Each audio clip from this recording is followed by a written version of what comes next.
It's an honor to be here, and first I just want to thank all of you for caring enough about this issue to be here and to be with us today, and that means a lot to me to look out and see so many people here who are involved in this. So Abe asked me to say a few words about my dad, who was executed in 2003, and also about how that impacted me. So I'm going to kind of start at the beginning. It's a little bit similar to some of the other cases we've heard about today. My dad and two other guys, substance abusers, and they said, we're going to go commit a robbery, get some money to buy drugs, and well, it went horribly wrong from there. And the three of them ended up killing this man. And one of the first points I want to make for those of us here is the disparity in sentencing. So there was a dominating personality, that's a term Bill used earlier, and the dominating personality really caused this all to happen, serving a life sentence right now. There's a third man who actually killed this individual, and that person served 10 years and he's out. And my dad really is the least culpable of the three, and he's the one who was executed. So you have this wide variation in sentences that really has no good explanation. So praise God though, my dad was in the Jefferson County Jail when he had a real, first he had to get sober, let's clear that up, but once he got sober, he had a real experience with my Savior, Jesus Christ, and he accepted Jesus. And he spent 17 years preaching the gospel to everybody who would listen, and even some who didn't want to listen. So he went to Holman Correctional Facility, death row, when I was 6 years old.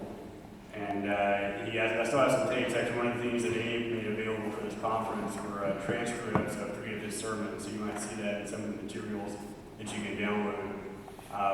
But there he was, one of the worst of the worst, surrounded by the worst of the worst, supposedly. And we have these sermons of his where he is preaching the gospel, and there are men there who are praising God who have completely changed their lives and turned their lives around. And we're no longer the worst thing that they ever did. Right? To all of them, all of us are more than the worst thing we've ever done. And the phrase I always use when I speak in prison is that nobody is beyond the reach of God's grace. So if you don't remember anything else I say today, remember that nobody is beyond the reach of God's grace.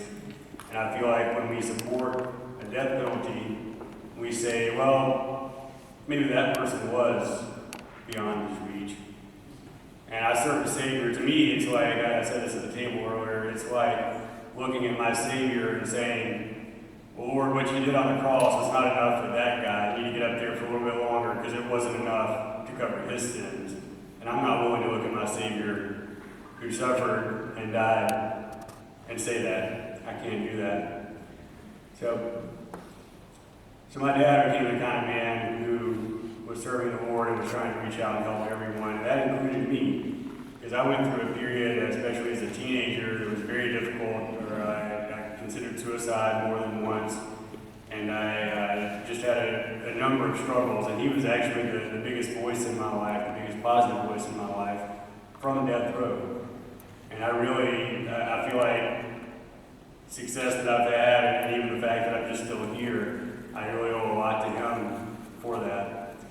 So there's a study that came out this week from the Texas Ad Revivalist Project, and it's called Nobody to Talk To. And it's a perfect name for this report because it's about the total lack of services for the families of the condemned. And so there's a stigma that goes with it. And I have recounted some of the things people said to me, is it genetic? People ask me things like that. You're going to turn out just like your parents. I had someone say that to me once when I was a teenager. So there's just a stigma that goes with it. It's like Sister Helen said last night, that people that accept the state in the first place, that they're willing to kill somebody over it, it doesn't stop there. They can't stop that from spreading to everything else. And so I know I was denied opportunities, I was uninvited for things, that sort of thing, and kind of suffered a lot, especially as a teenager during those sort of fragile years. And I had nobody to talk to, as the title of this report says. I really identified with everything that was in this report, because there were no services for me. Thankfully, I had some family around, and I had a faith community that I was growing up in there. But there was no services available to me. And let's be honest, when it's the state who is trying to kill my father, how am I going to go to the same state and say, I need some help from you? That doesn't make any sense, and why would I do that? So this report is fantastic. I suggest everybody look this up and read through it, because it really says a lot. So I'm going to tell you a couple more things before I pass the mic. At the end of his life, my dad, we actually had an execution date in 2002. We got to within 8 hours of his execution, and then the Supreme Court gave him a stay. And that's a kind of roller coaster that some of you are familiar with. You know, they're going to kill him, or they're not going to kill him, or maybe it's not going to happen that way, maybe there will be a commutation. We got a new governor in Alabama, and then we went through this kind of, I call it the three-ring circus of a clemency hearing that they put on, where they just made a mockery of us. What I remember most is one of the prosecutors from the case came to the clemency hearing and did this very, I call it a Perry Mason thing, this very dramatic courtroom thing. He threw the crime scene pictures across the table, and I remember they slid across the table in front of all of us toward the governor's chief counsel. And we found out in the end the whole thing was a sham. The governor never heard about any of it. The guy who was leading that meeting already knew he was going to be appointed attorney general, and so there's no way he was going to go with a clemency recommendation. The whole thing was a sham. We realized it was all a lie the whole time. And so we got toward another execution date. And I'll say a word about the media. We had camera crews come to my grandmother's church and try and kind of ambush her at church, because an elderly widow who's about to lose her son to execution, of course, is great television. That's going to sell some papers. So they showed up. Fortunately, they didn't catch her there. They kind of got run off before that. After the execution, I received an inheritance, if you will. It was in a grocery sack, some Bibles and some other things of my dad's. I hadn't gotten to the point of being able to open that bag yet, and some well-meaning person sent me a newspaper article, and it turned out that had been made available to the press, so that was considered newsworthy, what I was going to receive as an inheritance. And I got to read about it in the newspaper before I actually opened the bag myself. But on the day that he died, we spent the day singing hymns and praying and just kind of trying to enjoy a little bit of time together. And my dad, when he went from the death cell to the execution chamber, the last thing he did was to share the gospel of Jesus Christ with the guards who were leading him away to be killed. And his last words were, "Forgive them."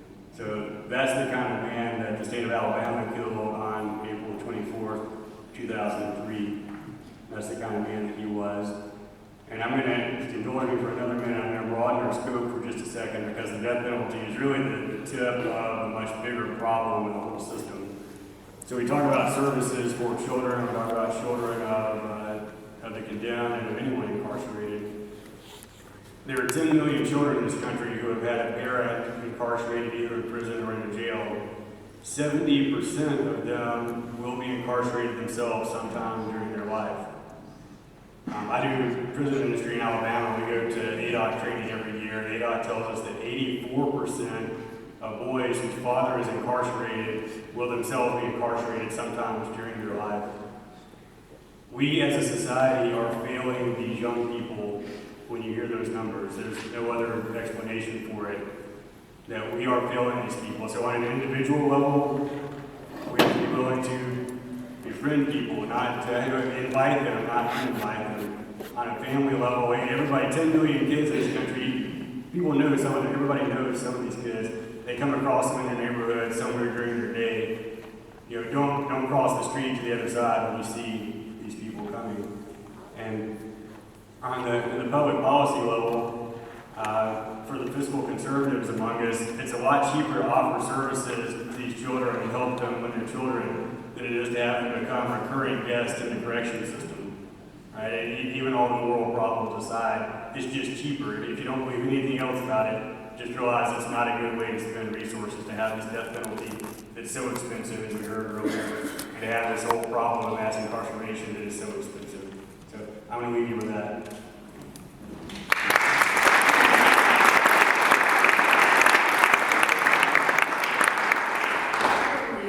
In between, just take a minute, right, to honor the fact that you're sharing a big piece of yourself, and that is really it. So let's just, after each one, take a moment of silence to sit with it.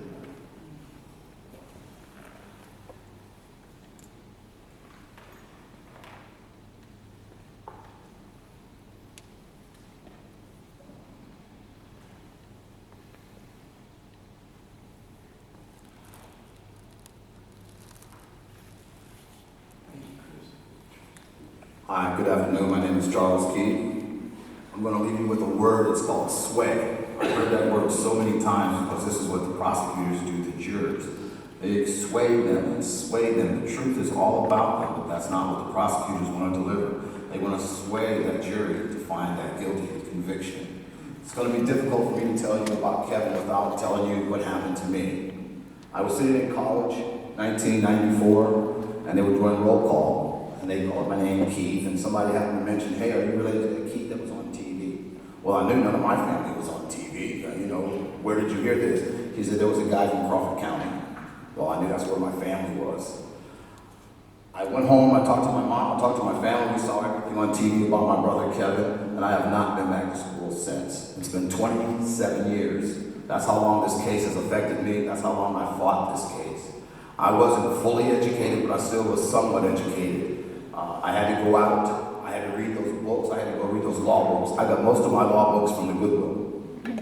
I got most of my books of understanding people from different folks, where I had to go out and ask everybody. I had to sway every single person I talked to. Because when you're talking about the death penalty, people ears perk up, but in their heart they're like, yeah, all right. Yeah, all right, you did something. Well, maybe something, but that's not necessarily murder. That something's not necessarily murder. One of my college professor told me, he says, Charles, you don't want to quit school. It's going to be difficult for you. You're not going to be able to make it. I said, that's my brother. The rest of my family is not that well educated. And those are the people that make the best victims. Poorly educated, fatherless, no money. There's all kinds of things. So they see when you come in there, you're a victim, whatever number they want to give you. So you sit there and your family goes through this. Kevin was convicted, and the only thing he says is what's going to happen to my family, what's going to happen to mom, what's going to happen to you guys. He never even mentioned about himself. He says, I'm innocent, man. Our family didn't know what to do, where to go. I'm the oldest. Everything fell on me. I mean, literally everything. Instead of big brother, I now became dad, lawyer, pastor, everything. And the rest of the family was able to step away from it.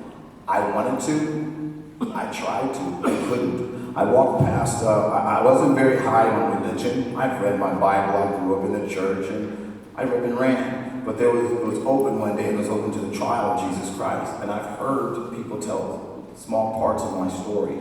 And when I opened it up, it says, it was talking to me about the trial of Jesus Christ and what happened to him. And he faced the execution, and he was executed. And I was like, oh my God, how could that be? And I said, all this time I'm sitting here and cried for my brother, and not one time have I shed a tear for my Savior. After I cried, I cried. He says, now, what are you going to do? I said, well, my brother's innocent. I'm talking to God now. My brother's innocent. He says, so was my son. He says, so what are you going to do? I don't know. He says, why don't you fight for innocence?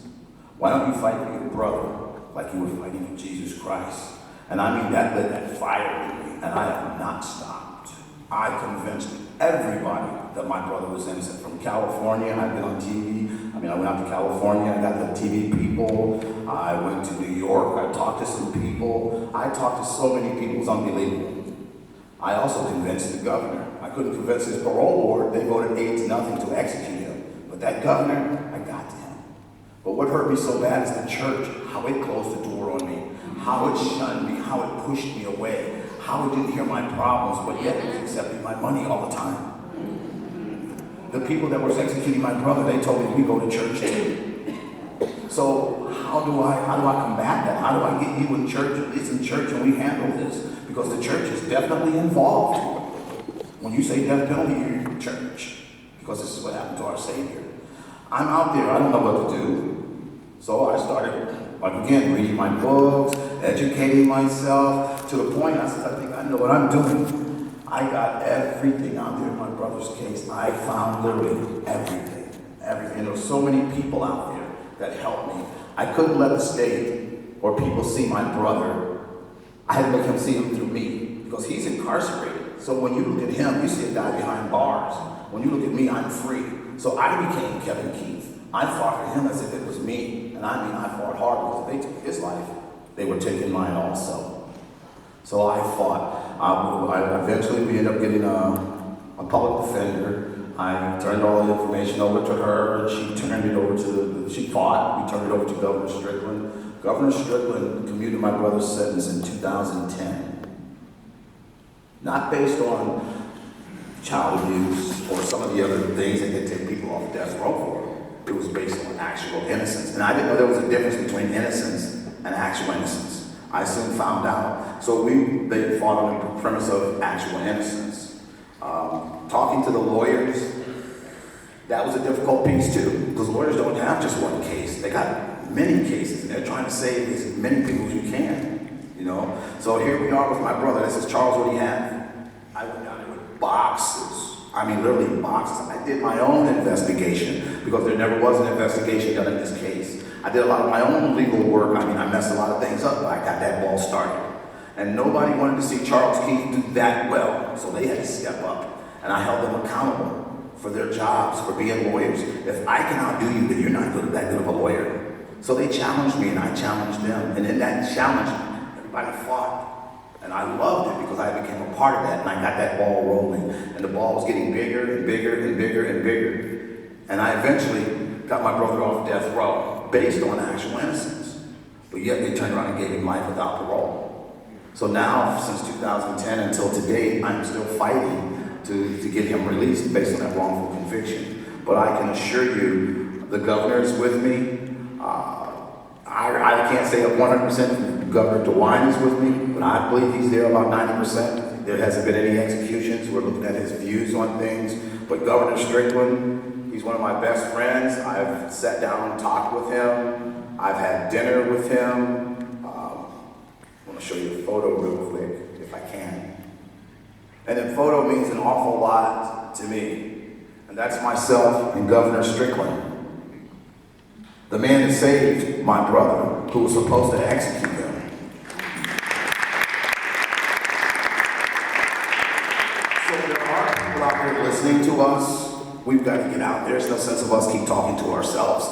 We've got to get out there and talk to people that don't know about these things. We've got to infiltrate. We've got to go in our church and check some of those people out. What's going on with our church? See? Because if you're talking about the death penalty, you have to pull the church in. So a lot of this, to me, is death penalty in church. So we've got a problem here. See, it's not the death penalty in streets. It's death penalty in church. Okay? And you know, in all my education, I know I'll never get a chance to go back to school. I don't have that same passion. It's been too long. But I will tell everybody, I wasn't educated by the state of Ohio. By Ohio State. I was educated by the state of Ohio. And thank you.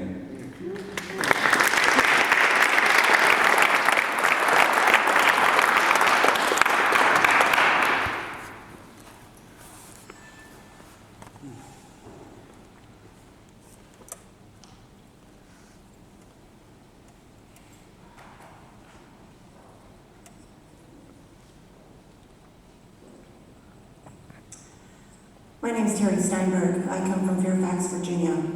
And my story began in March of 2001. 2 days before my son was to turn 20 years old, there was a young man named Danny who was shot and killed by a young man named Owen. When Danny was discovered dead, they found over $500,000 worth of drugs and money in his townhouse. And it turned out that he had been bringing in about $500,000 a month in drugs and money. But Danny's dad was a Secret Service agent. And so this case was going to be handled a little bit differently than most drug killings were going to be handled. When Owen was arrested, he was told when he was picked up and flown back across from California to Virginia, that if he was to blame this on my son, that he wouldn't face execution. So after being questioned for a couple of weeks, and he's no longer getting the drugs that he's used to, and he was also, his girlfriend was being threatened with incarceration as well. He decided to tell the prosecution what they wanted to hear, and that was that my son asked him to kill Danny. One of Justin's siblings was just 10 years old at the time, and when she was told that story, in her innocent wisdom, she responded, well, why didn't Justin just say no? She knew that people have, why didn't Owen just say no? She knew that Owen had free will, and even if Justin had asked him, he didn't have to do it. It's hard to tell a story of 18 years of pain and suffering in just 5 minutes, but back then I have 4 children. children. My youngest child was 4 years old. How do you explain the death penalty to a 4-year-old? How do you tell a 4-year-old child that the brother that she loved, that she watched Disney movies with, was going to be taken out of a box where he'd been rendered helpless and killed on purpose? We always thought we could fix this. We knew that Justin was innocent, so we didn't tell her until she was about 12. My other son was 18 and facing decisions about his college and what he wanted to do with the rest of his life. But just like you, he was unable to finish college. It's really hard to focus when your family is going through such hell on earth. Then I have another daughter, and she was in high school, and she faced the same. Neighbors wouldn't talk to us. I mean, I was head of the Mothers Club for a long time, running all these charity Christmas drives and mothers groups, and I was no longer invited to parties. People would walk down the street and see me and either turn the other way or at least turn so they didn't have to acknowledge that I existed. You know, this report, No One to Talk To, is so, the title is just so pertinent. I mean, even when I tried counseling, I felt like after I left that room, the counselor needed counseling from what I had told her. So I never went back. But it's such a pleasure to be back here in Ohio. I met Bill Pelkey 2 days after my son had been sentenced to death. I had heard about this group protesting the death penalty on the front of the Supreme Court steps, and so even though I'm not good at driving to D.C., I somehow, by the grace of God, not only found a parking place, but found Bill and Abe in front of the Supreme Court steps protesting the death penalty, and they embraced me and took me in and made me feel like I was no longer alone. They were other people who had been involved in the justice system and wrongfully convicted yet freed. And it gave me hope to think that maybe one day my son could be free as well. And about a few months after I had met Bill, I get a phone call. And I'm not even sure at that time if I could have remembered what Bill looked like, but I get a phone call. I remember taking a call in my bedroom, and he had asked that I come to Ohio. There was going to be a Journey of Hope in Ohio in 2003, and they wondered if I would come and share my story. And I said, you know, it was kind of a strange request, and I got off the phone, and I went down and talked. He said, can I call you back, Bill? I went down and talked to my husband, and I said, they want me to go to Ohio, and they want me to share our story about what's happened to our family. And I said, they're fighting to end the death penalty, and although this is a scary door to walk through, I know that I have to walk through every door, just like Bill said, in order to try and save my son. And so I decided to come to Ohio. I'm going to sleep with a bunch of strangers. I'm going to eat whatever they give me. I'm going to go wherever they tell me. And I'm going to tell the most painful thing that ever happened to me in my life. And although it's never been easy, and I've been on almost every journey since, it was probably the best decision I'd ever made. I know that my son's case was overturned in 2012. He was taken off death row and sent back to Virginia, the same county that withheld evidence and manipulated witnesses and put witnesses in a room together to get their story straight right before they testified. The document that said the police officer had written in his own hand, I told Owen Barber to say that Justin Wolf asked him to do this in order to escape the death penalty. That note, that very vital piece of information, was never given to our original jury. So many things, but I know that it was my ability to fight this for my son because of the gift that Bill gave me and invited me into being part of this journey of hope. And my son is alive today because of that. After 5,000 days of solitary confinement, I want you to think about that for just 1 second here. 5,000 days of being locked in a box by yourself. 24 hours a day, 7 days a week. My son was offered a plea deal. Even though his case had been overturned and his conviction vacated and sent back to the original county for a retrial, we were already 3.5 years into that 120-day retrial, and he still had not had this trial.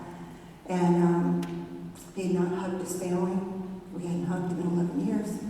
He never touched his brother's children, and watching them grow up through a computer screen which is how we were now doing visitation. It was too much for him to take, and he decided to take a plea. Although he still had very good issues that would have overturned, even if he'd gotten reconvicted, he knew that it took 10 years to have this retrial to begin with. And now he's being offered a plea to definitely be able to one day come home. And for 15 years, he professed his innocence. His story never changed, never wavered. People didn't believe him.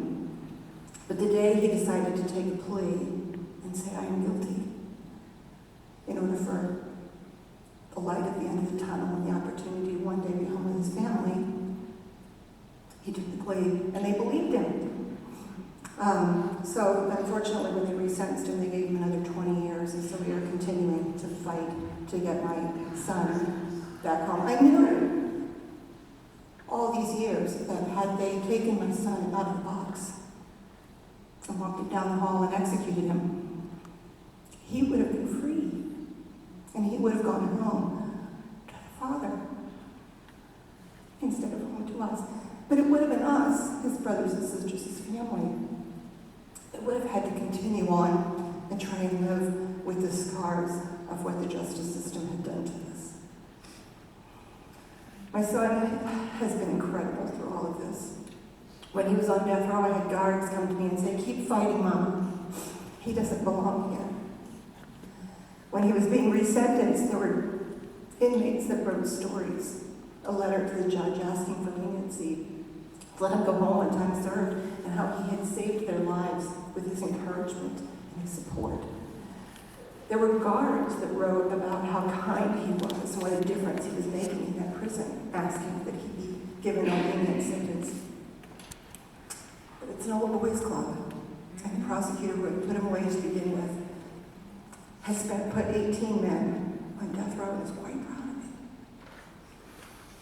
it. So we continue to fight. I continue to hope to bring my son home. I know that, what we go through as a family of someone accused, we are shunned, we're ignored, we're neglected. There are no services for us either. There's no booklet. It says when your family gets in trouble, these are the steps you follow. Who would have thought that you had to have a death-qualified jury in order to have a death, to fight a death sentence?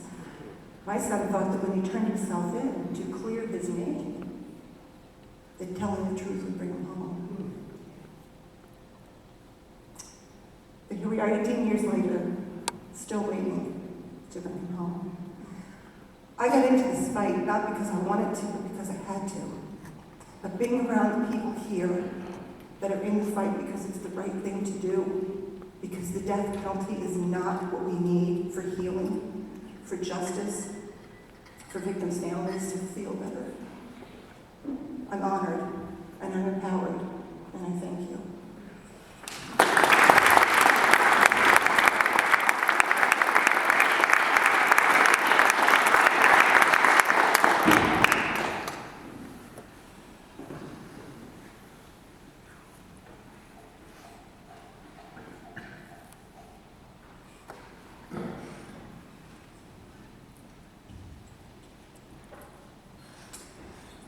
Good afternoon, everyone. My name is RHONDA LaBroi. I'm Paula Cooper's sister. That's hard to say in front of everybody, because what I would like to say is a totally different story. It's not totally different from everyone else's. It's about similar. What happened with Paula is that her story turned out to be not a nationwide story, but a worldwide story. We didn't have people in the community or family that came to help and rescue us. All we had was each other. And when she got in trouble and I heard about it, I was the one who walked her into the jail. I did. And I was the one that was with her before she passed. I've been going through this for 30-some years. When you're in the death, when they put you in the death penalty system, you're alone. You're by yourself. I'm not gonna sit up here and make it sound like they helped, they did this, they did that. It was none of that. We didn't have no help. And it was just me. I felt like the other family, alone, closed off. And that's the type of person that I had started to become. Closed off and alone and quiet.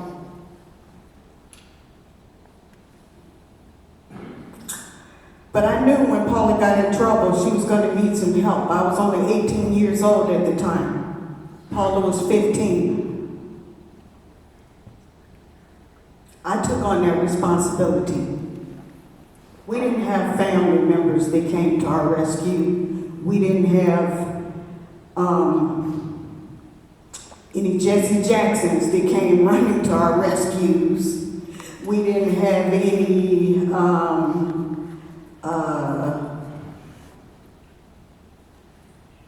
we didn't have anyone.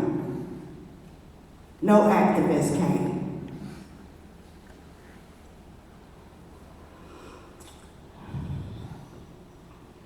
It's a shame because the people that did come were people from other countries. Other countries. They came to me. They reached out a helping hand. They said, if you need something, we will be there for you. Here's $1 here to go to the prison. Here's $2 there. They did that. My country shunned me and my family. My own parents got up and left when my sister when they gave my sister the death penalty. My mom left town. I was 18 years old. I didn't know what to do. But I knew that she needed someone. And that job became mine. So for 30-something years, this has been my job. The love of my life. Even though she did such a heinous crime, she's the love of my life. I love her and will love her until I die. And I will always stick by her. She wasn't always this way. She was not. I don't know what happened to her that ended her up on death row, but that's not the one I grew up with. And I was the oldest. I helped raise her. She was not like that. She was very cheerful and playful.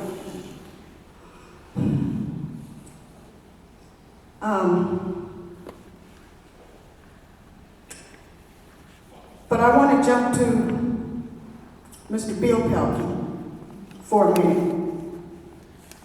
Because besides the people from other countries that came to help, they called to see how you're doing. Bill Pelkey did reach out a number of times.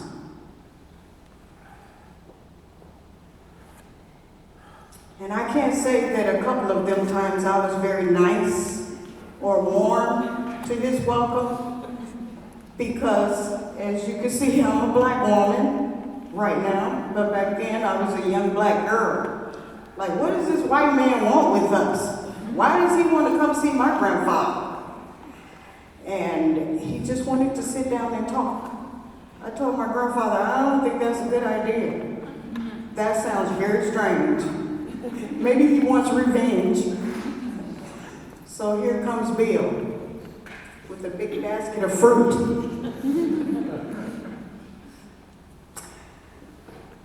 It was a big basket of fruit. And we're all sitting around looking at the fruit.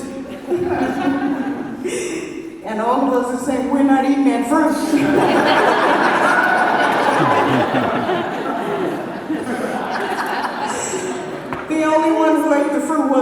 godfather. He said, I think the man is serious. He wants to forgive her. I said, forgive? Who does that? Like, really? Who forgives? Who forgives you for killing someone in your family? Really? I just knew that there was something up his sleeve. And to quite be honest with you, up until a few years after she had gotten released, I knew that he was serious. Because she and I had talked. And she said, oh, you know, I talked to Bill. And Bill said, and I said, well, when did you talk to Bill? Well, you know, he came to visit me. He came to visit you? Yes, he came to visit me. He had been to visit her, like he said, about 14 times. I didn't know. She had never told me. And she had been telling me everything but that. I said, okay, well, do you think that he's serious? And she said, yeah, I really do. I really do. So she had came to grips with what she had done and accepted Bill's forgiveness. I don't know what they spoke about, but she had made plans on joining the journey when she was released. But that didn't happen because 4 years ago, Paula took her own life.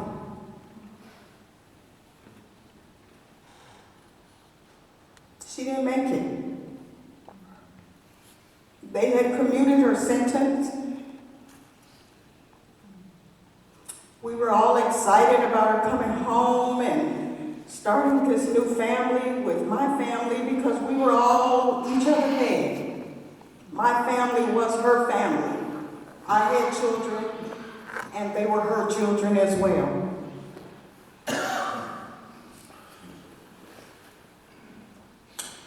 And I'm sitting up here thinking right now, it's sad because all of the girls that were involved, including my sister, I think but one, are all deceased now. All gone. And I've had some cruel people that have said some really mean and vicious things towards me and my husband and family, and we didn't do anything just because I supported her. Period. And it made me run and hide. And I stayed locked up for years at home, stuck. I couldn't leave my house. Reporters everywhere. Every time I opened the door, there's a reporter at my door. Like I went a few years ago to go somewhere and I opened my door and there's a reporter at my door. She wants to get a story. And she came that day, and she came the next day, and she came the next day, until I had to tell her, if you come again, I'm going to have to report you. Because every time I open my door, you're there. I mean, just cruel. But there's no books that tell you step by step what to do if you have a family member that's on death row. There are no counselors to help you through that. So, my husband and I ended up moving to Minnesota to get a new start on life after her sentence had been commuted, or a little before. But we often made trips back and forth to visit Paula, as often as we could. And when I was at home in Indiana, I visited her absolutely about every week that I could visit her. I don't know what want to tell you all about what she did. But what I want to say here today is that she didn't get to take that journey.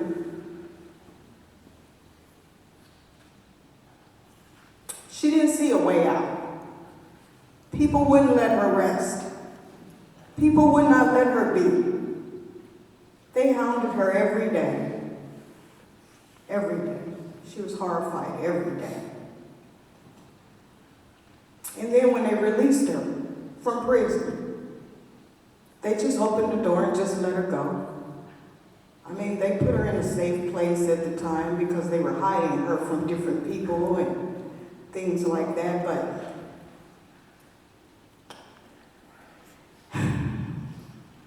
the system has to change. We have to do better about taking care of people in the United States, period, on both sides. I understood Bill's side. I understood it fully. I would have been in his same place. But I'm not. This is the life that God has given me. This is my journey. I fought it far too long, hiding from people, from mean, vicious people and reporters. But I'm out here today because Bill invited me, and the Journey of Hope invited me, and I want to thank Bill for inviting me to come this year. And he always invites me, but this year I said yes. Because today, I'm on a journey of hope. I'm making that decision to be on that journey. And I'm finding myself. I didn't have a life when this happened. I never had a life. And now I'm living my life. Even though she's gone and I'm without her, I'm still living my life with my family. And I want to take this time right now, if you all give me, because I want to thank my lovely husband, who has been with me through thick and thin from beginning to the end.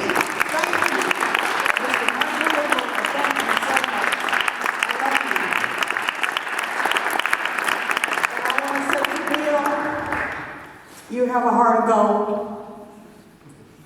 Paula knew it. Thank you so much for being there. Thank you for inviting me. And thank all of you all for reaching out a warm hand, a hug, saying a kind word. Because in this room, I have gotten more therapy and more love than I've gotten throughout the whole death penalty experience. I promise you, I have. This is wonderful. You all need to keep this going. And I love you all. Thank you.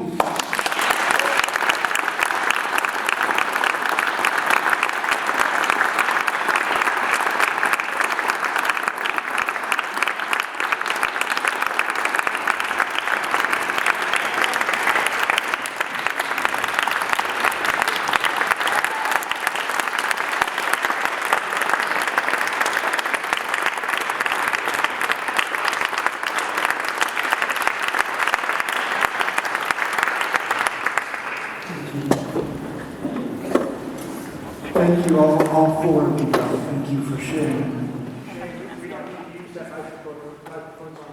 Okay, so we're all right here? You can hear me? So we want to get some questions.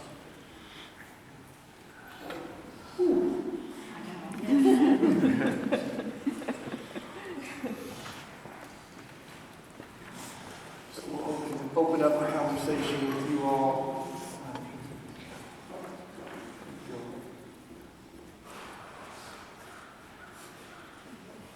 Everyone's too busy crying. No, that's right.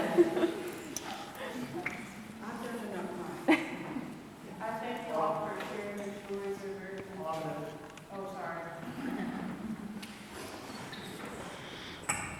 I wanted to thank each member on the panel for sharing your stories. They're very moving and very inspiring. Thank you for opening up your stories of deep pain with us. I had a question specifically for you, Mr. Keith. You said that your brother, if I heard correctly, his sentence, what happened to his sentence in 2010? Actually, I'll clarify. And then why is he not, what's happened with his case since then? Well, 2010, this case was commuted to life without parole. I've been fighting that since 2010. This case is now in the United States Supreme Court, and as of right now, we're just waiting on a decision. This was my question when you had said that earlier. I just wanted to clarify some things. What made them, with his actual innocence, what made them change it to life, to the life sentence? I'm going to take no for an answer. You're going to see me every day. You're going to read every document I have. If I had to read them, you're going to have to read them. And I couldn't go in there with smiles. I couldn't go in there like these were my friends. I represented my brother. The lawyers were there, that wasn't their brother. And believe me, I was as tough on the lawyers, the government, everybody that I could reach, because I knew people that knew the government. This is my government. He's not the government. We voted for him. So I knew I had some rights. And I had to go out there and find out what my rights are. Not necessarily my brother's, but my rights. So what I do now is I teach people court etiquette, how to act when something tragic has happened, how to conduct yourself in court, how to talk to your attorney so that you don't turn your attorney against you. Attorneys will flip on you too. So attitude, I had to get rid of that piece. And I had to know exactly what I was talking about. This case had no DNA. This is the case that President Clinton used to bring in his crime victim. So, this thing has presidential ties. I've been with Hillary, now we got Trump down and sending things to the presidents. I've been dealing with the governors. all that stuff. So I tell them, I consider myself not a citizen, but I consider myself a professional citizen. All right. Come on. Thank you.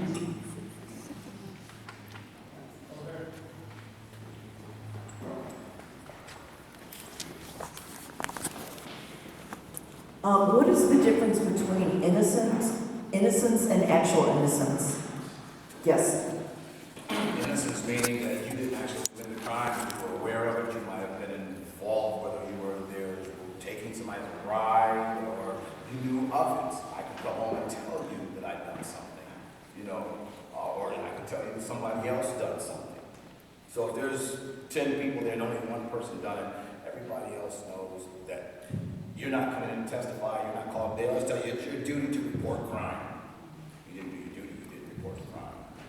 So with that right there, they're saying that my brother, you may not have done it, but you may know something about it. So what happens to a lot of people is they use the death penalty as a plea bargaining chip. If you take life without parole, then we won't take your life. There's so many guys in prison that are innocent, that have no opportunity whatsoever to ever get out because they took that plea bargain. They also offered it to my brother. He says, no, I didn't do it. And I'll tell you what he said for what they asked him, what are you doing for your last meal? What's your last meal and your last words? He says, I'm not hungry and I want help.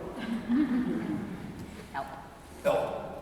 And I just want to make a quick comment on that. As a new lawyer who studied actual innocence for the last 10 years, the worst thing to be in prison is actually innocent. It's the hardest thing to overturn. You're way better off if you have a technical defense, but actual innocence is the hardest thing to overturn because of the way our legal system is, and essentially then you're asking the system to admit they messed up, and they don't do that often.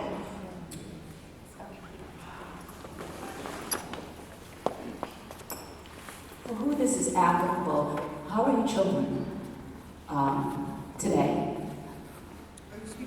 For all who are applicable to that question. My youngest son is 30. How old or how old? No. How has this affected them, the death of Paula? And